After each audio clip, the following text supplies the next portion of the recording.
लिपटे के बहरी ऐसा का हरे का हो सटा पाइल बार सोटे के परी सब छवरा से लिपटे के बहरी ठीक बा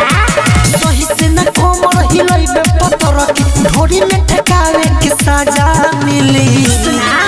आराओ में ठकाई बे का पाई बे छाड़ा हे में ठका बड़ा मजा मिली ओ में ठकाई बे का पाई बे छाड़ा हे में ठका बड़ा मजा मिली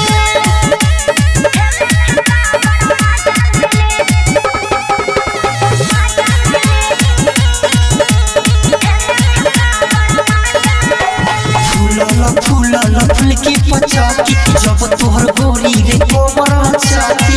अच्छा अरे तना आसान नहीं खेबा तोरे छुअल बंद कर देले बनी नीचे वाला छुअल ऐसे न मनोबे त सुनो रे गोरखी रहना पखरा तोरा ध्वजा मिली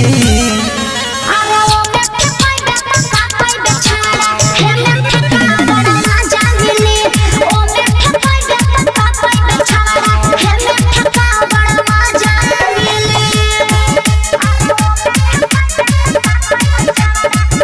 म्यूजिक बाय सुगम राजा अंकित केला जिई ठा छोरा दी चुसी के रुसी जवानी ओरिया दी राइटर मिथले सदर बताया कोरा में धके ही पड़या जला हमारा हमारी से सुनो रे छवारी पूरा तोरा लिहाजा मिली सुना